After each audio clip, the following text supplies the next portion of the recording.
Burgess here with Music Marketing TV. Today we are taking a look at Sonible's Unmask. It is a unmasking plugin. Masking, right, is when two sounds have similar content at a similar loudness.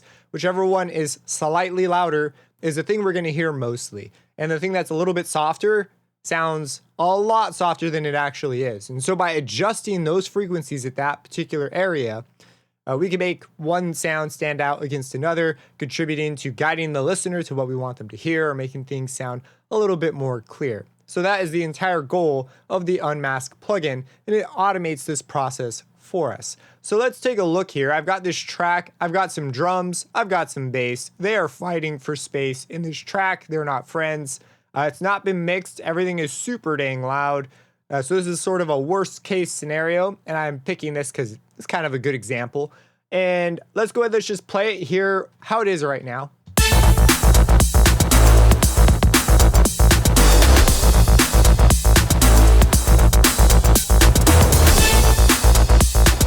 So that is the scenario we have. Let's go ahead and try to make the bass stand out a little bit more, and then maybe we'll try and make the drums stand out a little bit more.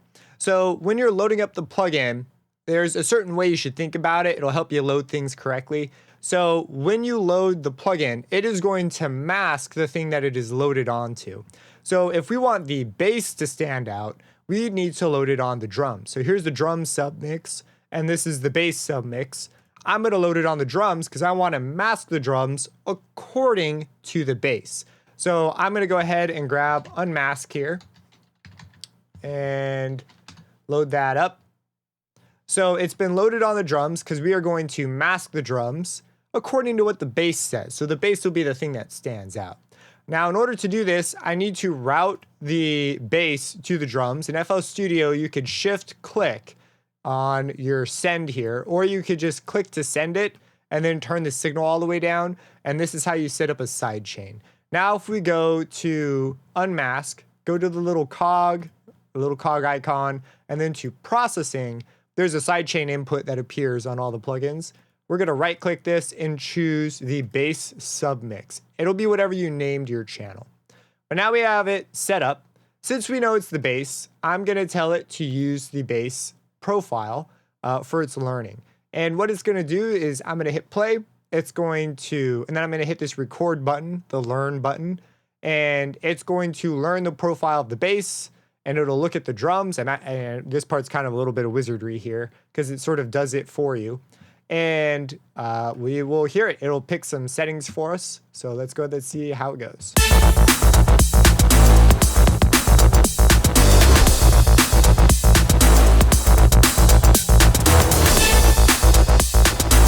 So I'm going to go ahead and I'm going to push the masking all the way up to 100. So this will be pretty aggressive.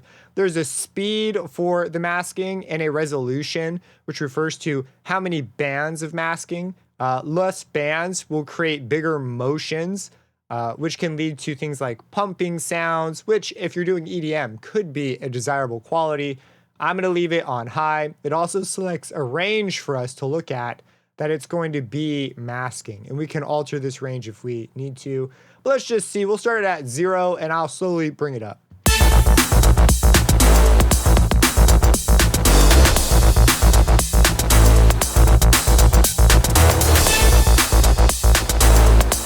And you can see here the kick takes a massive hit here because the bass and the kick have a lot of overlapping frequencies. So it's going to be applying a lot of unmasking there. But this is the setup. So now the bass stands out above the drums more.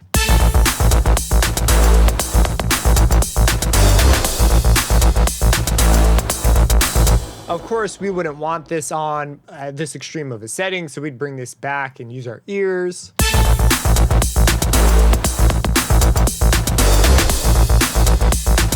And I would actually take this a step further and automate the mix control of unmask throughout the track. Masking to me isn't always a bad thing. Sometimes it can actually help, and when you want moments to really hit clearly, it can help to have some moments that don't hit as clearly. But this takes a lot more time to go through and pick where these are going to be, and you got to feel it out musically. It's a little bit more nuanced, but I would definitely encourage you to not just set this and leave it if you're doing music.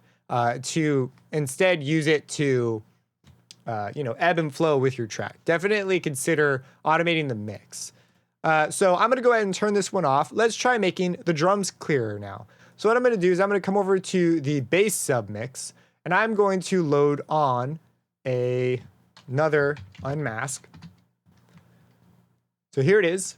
And in this case, we have it coming through the bass, which means we are going to be making the bass masked. It's going to be turned down or spectrally compressed in different areas according to this plugin. So just remember, what you loaded on is what you're going to be turning down. And then we're going to take our drum submix and send it to the bass submix. Now I'm using this as a send already, so I'm going to get rid of that and send it this way. It's an FL Studio thing. Don't worry about the routing. In fact, to make it extra clear, I'll even delete this unmask so that, we're only dealing with the bass now. So we are sending the drum submix to the bass submix as a sidechain. I'm going to go into the settings again and choose that as my sidechain, drums submix. I'm going to choose the drum profile. You could use, there's nothing stopping you from using the others. These are just like tuned profiles. Sometimes you may even find more success with the universal profile than the specific one, depending on your content. It's definitely worth experimenting with a little bit. So I'm going to go ahead and same process, just hit play, hit record.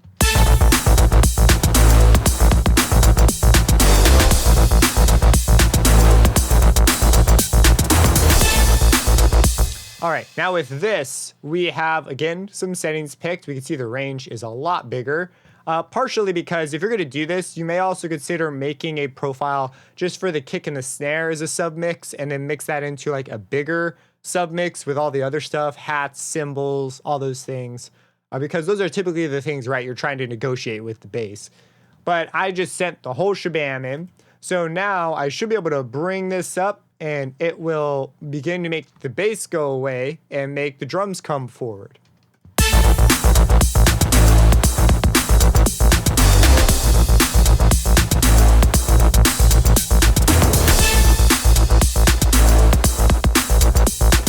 So you can see the drums come right forward, the bass is down the back. And of course, if you're mixing, you don't want this on all the time. But this is one of those things where it's really nice to be able to just put this on, hit record, deal with the masking, set it up, and then, at the beginning, I'd probably want there to be like a 50-50 balance at the start. But if I'm going to be doing this move for a little while, that it's a loop that sort of just jams, it'd be fun to change the balance in a way that isn't just fader dependent. And so I might move the mask controls, I might change the mix control, depending on what I feel like automating at the time.